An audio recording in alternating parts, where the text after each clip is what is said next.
Hello guys, मैं हूं श्वेतांक और आप देख रहे हैं लल्लन टॉप सिनेमा। साल की मोस्ट अवेटेड फिल्मों में से एक विक्रम सिनेमाघरों में रिलीज हो चुकी है। जब मैं ये लाइन बोल रहा हूं तब भी मेरे दिमाग में इस फिल्म का बैकग्राउंड स्कोर बज रहा है, जिसे अनिरुद्ध रविचंद्रन ने बनाया है। खैर, विक्रम लोकेश कनगराज यूनिवर्स का हिस्सा है। इस फिल्म की कहानी लोकेश की पिछली फिल्म कैथी के खत्म होने के बाद शुरू होती है। इंस्पेक्टर बिजॉय ने ड्रग्स का इलीगल कंसाइनमेंट पकड़ा है, उसमें से 2 कंटेनर गायब हैं। पुलिस उस कंटेनर तक पहुंचे उससे पहले संतनन नाम का एक ड्रग लॉर्ड उसे ढूंढना चाहता है। इस सब के बीच चेन्नई में पुलिस वालों की हत्या होनी शुरू हो गई है। एक नकाबपोश गैंग इन हत्याओं की जिम्मेदारी ले रहा है। कत्ल किए गए अफसरों में प्रपंचन नाम का एक नारकोटिक्स ब्यूरो का अफसर भी है। उसके पिता है कर्णन, जो शराब के नशे में धुत रहते हैं, मगर बेटे की हत्या के बाद वो उसका बदला लेने के लिए निकल पड़ते हैं। इस गैंग के पीछे कौन लोग हैं, इसका पता लगाने के लिए चेन्नई पुलिस चीफ अमर नाम के एक ब्लैक स्क्वाड ऑफिसर और उसकी टीम को बुलाती है। इस इन्वेस्टिगेशन में अमर की सुई बार बार विक्रम नाम के एक शख्स पर आकर अटकती है। अमर जब इतिहास के पन्ने खंगालता है तो उसे पता लगता है कि विक्रम और कर्णन एक ही आदमी है, मगर जो विक्रम सालों पहले मर चुका है वो वापस कैसे आया? अगर वापस आया भी तो अपने बेटे को क्यों मारेगा? इन सब से संतनन का क्या कनेक्शन? इन सवालों के जवाब आपको फिल्म विक्रम में मिलेंगे। इंडिया में अब अच्छी फिल्में बनाने पर नहीं, धांसू सिनेमैटिक एक्सपीरियंस बनाने पर जोर दिया जा रहा है। साउथ के फिल्म मेकर्स ने इस गेम में पीएचडी कर ली है।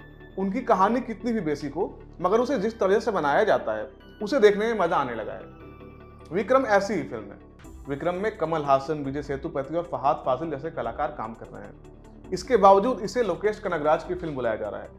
लोकेश कनगराज ने कैथी और मास्टर जैसी फिल्मों से साबित कर दिया है कि वो पॉट बॉयलर सिनेमा बनाने में पारंगत हो गए हैं। सुपरस्टार्स को किस रूप में पेश किया जाए तो दर्शक उसे पसंद करेंगे, ये उनकी यूएसपी बन गई है।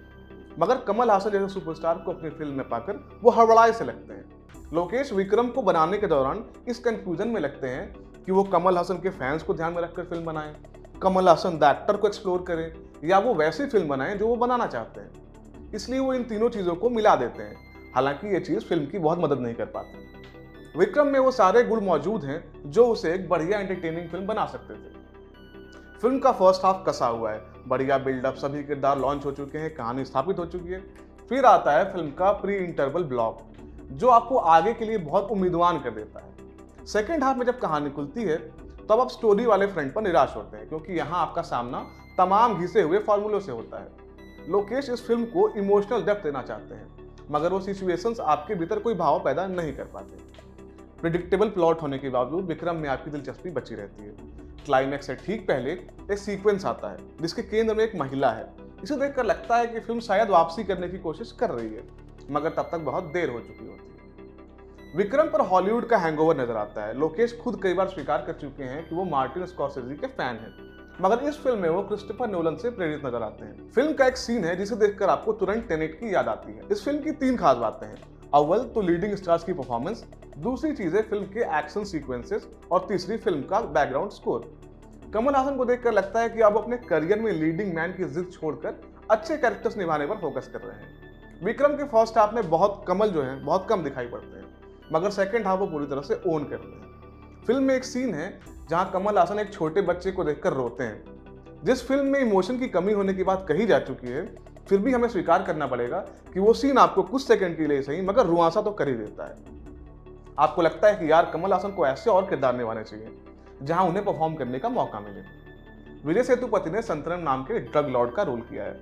उस किरदार से बिल्कुल मास्टर के भवानी वाली फील आती है, मगर उन्हें देखकर लगता है कि वो विजय सेतुपति से हटकर कुछ करना चाहते हैं। जिस प्री इंटरवल सीन का जिक्र हमने पहले किया, उसमें आपको विजय एक्शन करते दिखते हैं। वहां 30 सेकंड में विजय कुछ ऐसा कर देते हैं जो कोई कथित एक्शन सुपरस्टार कभी नहीं कर पाएगा। अमर नाम के ब्लैक स्क्वाड ऑफिसर का रोल किया है फहाद फाजिल ने। विक्रम में कमल और विजय दोनों से ज्यादा स्क्रीन टाइम फहाद को मिलता है। वो लगातार फिल्म में दिखते रहते हैं। कई बार मैंने पढ़ा और सुना है कि फलाने दिमाग के एक्टर्स की परफॉर्मेंस एकदम एफर्टलेस है। मैंने अपने जीवन में पहली बार देखा कि एफर्टलेस परफॉर्मेंस क्या होती है। बस एक टीस ये रह जाती है कि फिल्म के किसी भी सीन में हमें तीनों सुपरस्टार्स को एक साथ बात करते देखने का मौका नहीं मिलता। लोकेश की मास्टर से भी मुझे यही शिकायत थी कि थलपति विजय और विजय सेतुपति के कॉमन सीन्स बहुत कम थे। इन सब एक्टर्स के अलावा विक्रम में चेम्बन विनोद, कालिदास जयराम और गायत्री शंकर भी नजर आती हैं। सुपरस्टार सूर्या फिल्म में एक छोटे से गेस्ट रोल में दिखते हैं, मगर वो बहुत अजीब कैमियो है क्योंकि वो इस फिल्म से ज़्यादा अगली फिल्म के बारे में लगता है। विक्रम का बैकग्राउंड स्कोर फिल्म का सबसे मजबूत पक्ष है। जिन सीन्स में डायलॉग्स नहीं है उन सीन्स में अनिरुद्ध रविचंद्र का बीजीएम किलर है। ये चीज उस सीन को एलिवेट करती है। मेकर्स से हमारी गुजारिश रहेगी कि फिल्म के बैकग्राउंड स्कोर को भी साउंड ट्रैक के साथ अलग से रिलीज करें। विक्रम सिनेमैटिक एक्सपीरियंस को ध्यान में रखकर बनाई गई फिल्म है जिसमें बेहतरी की गुंजाइश बाकी रहती है। हालांकि दुनिया में कोई ऐसी चीज नहीं है जिसमें और बेहतरी की गुंजाइश ना हो, मगर आप KGF 2 के बाद सिनेमाघरों में कोई पैसा वसूल फिल्म देखना चाहते हैं तो विक्रम आपको अच्छी लगेगी। इस जनरेशन के 3 दिग्गज एक्टर्स को एक फिल्म में परफॉर्म करते देखना अपने आप में बहुत एक्साइटिंग आइडिया है। बाकी ये हमारा मानना है, आपको जो लगता है हमें प्लीज कमेंट बॉक्स में बताएं। मैं था श्वेतांक और आप देख रहे थे लैलेंट ऑफ सिनेमा।